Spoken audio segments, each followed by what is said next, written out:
Hi guys, just doing a quick video on the newsletter. So I've been messing around with making up loads of different newsletters, using the old time off productively, I suppose, in ways. But I'm really enjoying them. And this was meant to be newsletter number 4, but it's got pushed up the list and changed around a bit. So yeah, you might see other videos where I say the numbers, but look, this one will go out with the first one. So the first thing I'm going to have here is a quote, and the quote is long. Usually quotes are short, but this is a long quote.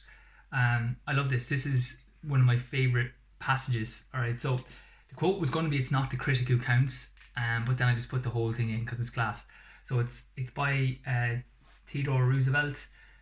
"It's not the critic who counts, and not the man who points out how the strong man stumbles, or where the doer of deeds could have done them better. The credit belongs to the man who is actually in the arena, whose face is marred with dust and sweat and blood, who strives valiantly, who errs, who comes up short again and again, because there is no effort without error or shortcoming, but who knows the great enthusiasms, the great devotions, who spends himself for a worthy cause, who at the best knows in the end the triumph of achievement, and who at the worst, if he fails, at least he feels daring greatly, so that his place shall never be with those cold and timid souls who neither know victory nor defeat." And I love that. I always listen to that one or read that one for any race I do, or if I'm nervous about a thing, because look, in the end of the day, it's like you don't know how the result is going to go, but all you can do is do your best. And if you do your best, like, who cares? It's like you're the one in there. And I'm always like, it's better to be doing a race and being a little bit nervous than just sitting on a couch doing nothing with your life. So yeah, I love that one. It's not the critic who counts, and for your place will never be with those cold or timid souls that need no victory nor defeat. So actually, just trying things and attempting things, irrespective of the result, like, is the main thing. So I love that. Okay, so the next thing is we're going to have infographics then, just like kind of pictures. And again, this will be in the newsletter. You'll see what I mean. Something like that. I don't make them up. I just pay for them. Just in case you think, Jesus, he's very artistic. I'm not. Okay, so the next one is, it's just obviously related to her at the moment. So it's sit less, move more, and more often during quarantine. Okay, and it was made by AJ Pesola, Judice, and Mesquita. I'm presuming they're Spanish. Okay, so it's just about like what to do just to make sure that we stay more active. So it says avoid prolonged interrupted bouts of sitting. Again, like, try plan your day. I'm actually loving naps again. I like, this is like full time, being a full time athlete.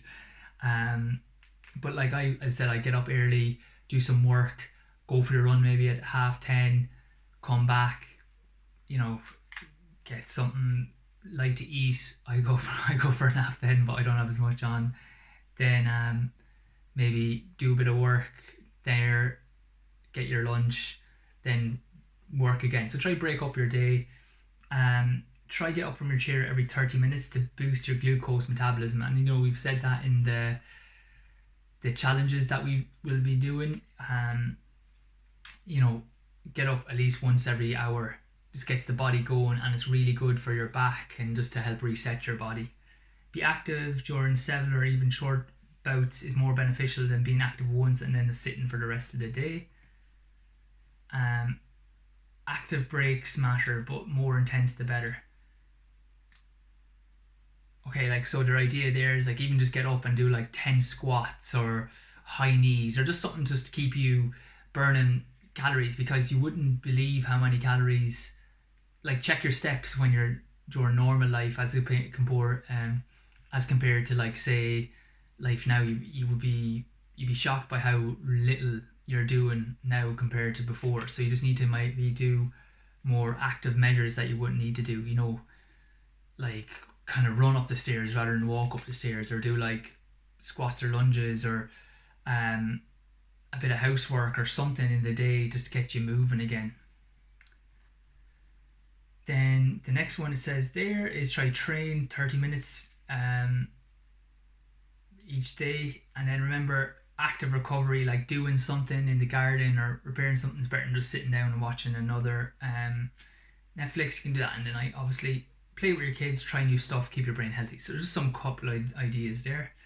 The next one, the training section, is 6 benefits of drinking water. Okay, and again, we've done like our water challenges, so it's really important that we do that. So I was just looking up some science in it, like, so it's actually meant to help you lose weight. So you should be trying to get 1.5 liters of water per day, a little bit of sea salt or lemon juice, like just cut lemons, squeeze them in.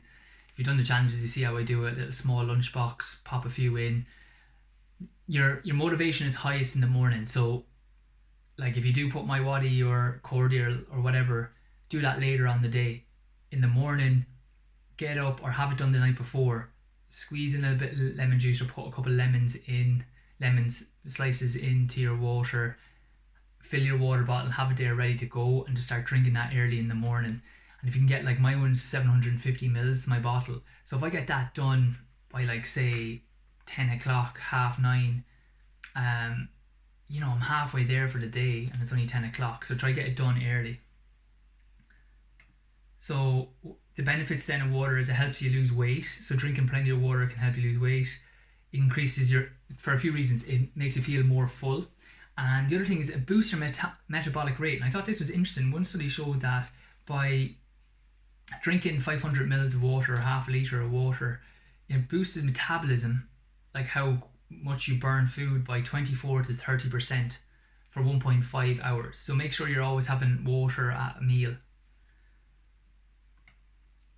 Improves energy levels and concentration.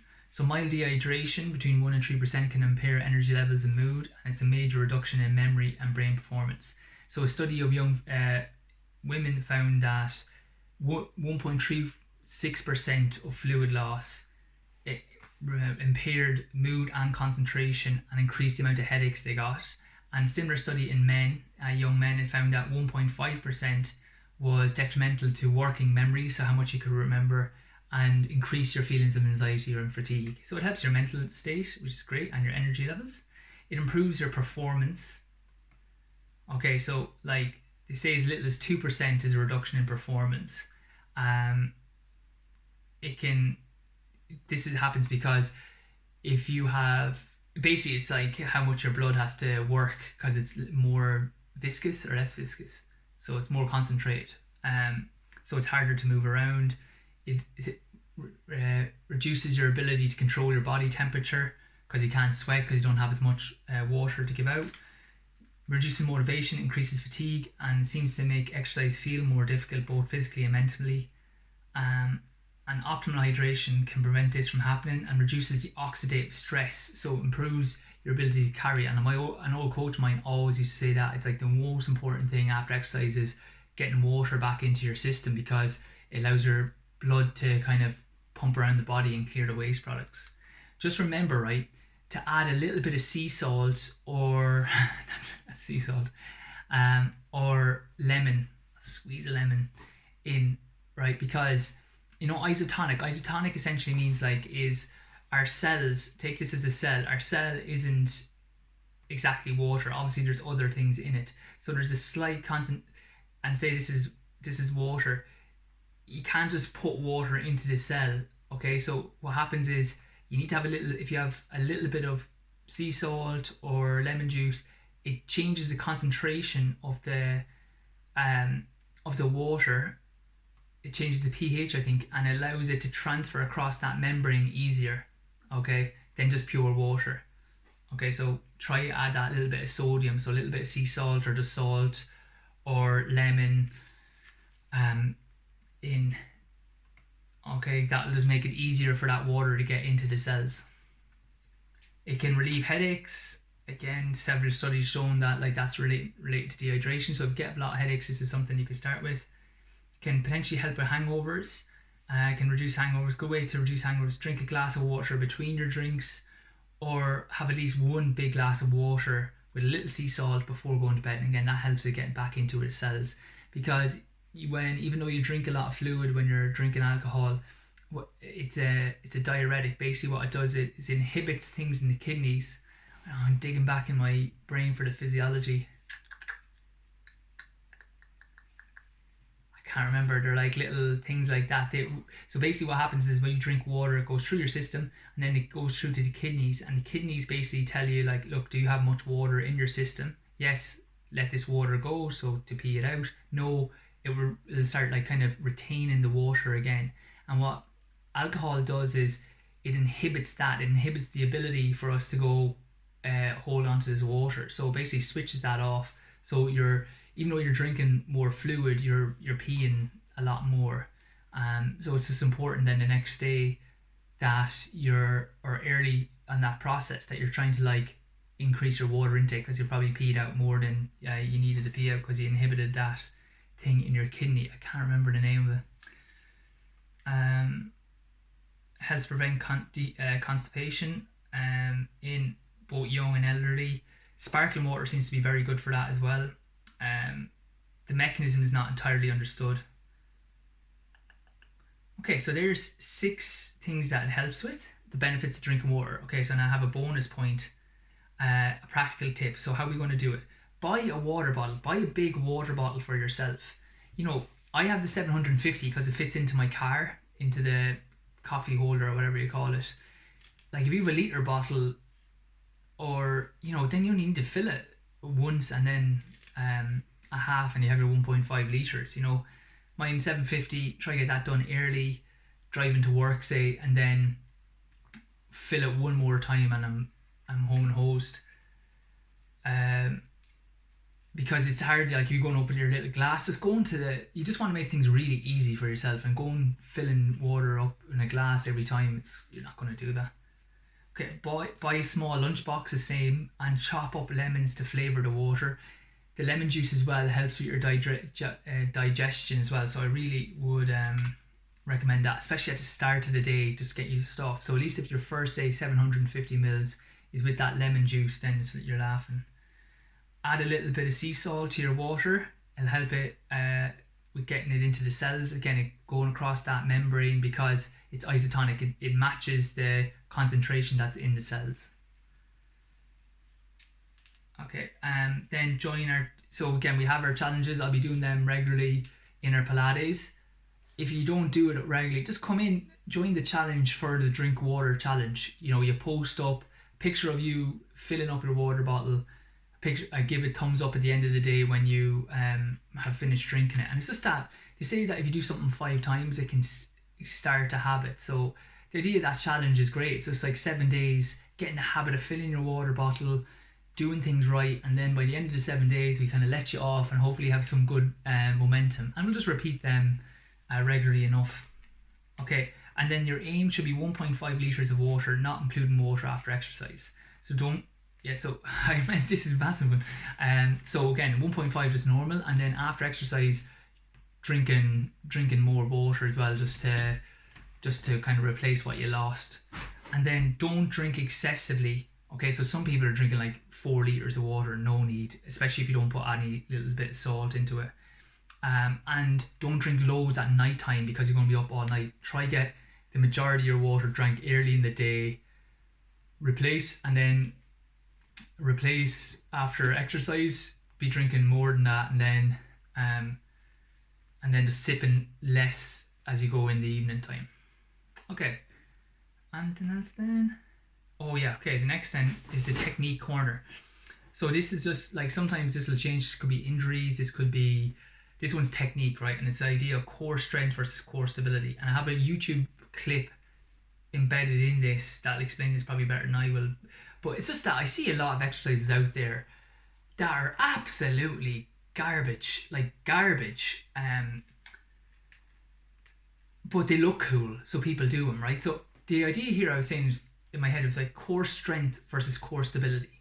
You want to be doing core stability exercises. And the definition of core stability, I'm going to say it here, is the ability to control the position and motion of the trunk over the pelvis to allow optimal production, transfer, and control of force and motion to the terminal segment. And what essentially that means is the ability to create movement in your legs and your arms and holding your core solid to allow that transfer through.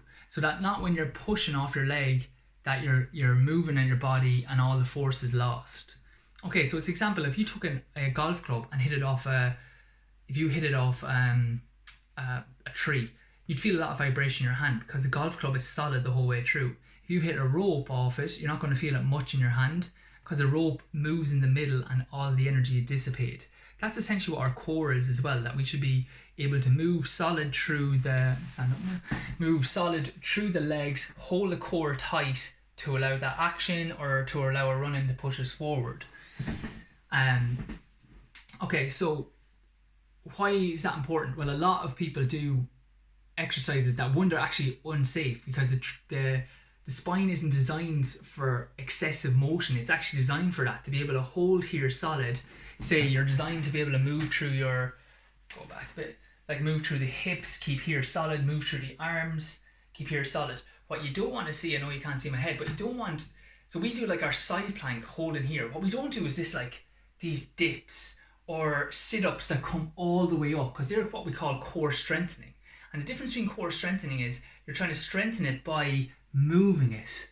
Okay, and that's not the way the core is functioned. We strengthen at the legs by moving, we strengthen at the arms by pushing, that's perfect. But for core, it should be stability. So always look at the exercises you're doing and think, are they core stability? And core stability means that the trunk itself shouldn't move that much.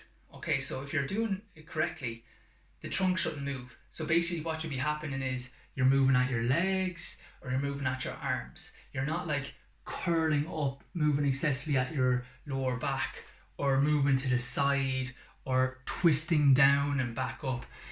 I have another, it's on another newsletter, those different particular type of exercises that really annoy me. But that's all they want to look at. All the exercises you do, you want to think, where's the movement occurring? It shouldn't really be occurring in your lower back.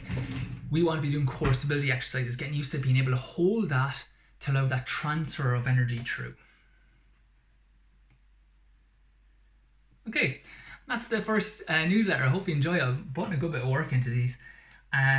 Just a quick note that if you hear people who are getting ready for a 10k or park runs, marathon or half marathon, a lot of them don't actually have a clue about sports Pilates, never heard of it, and they don't know how it will really benefit them getting to the line in good shape. Rather than, you see so many people try to do races and they're like kind of constantly breaking down because they're not doing that extra other work. So if you hear anyone talking about that they're trying to run, do stuff like they're trying to do a race and they don't really know what they're doing, or they're getting little niggles, what you do is, if you can message me on owneverard@gmail.com or everardpilates@gmail.com, either one, and what I'll do is I'll send you information to give to them, and maybe like a little free class for them to try it, so at least then they know that this type of stuff is out there. Perfect. Okay guys, hope you enjoy that.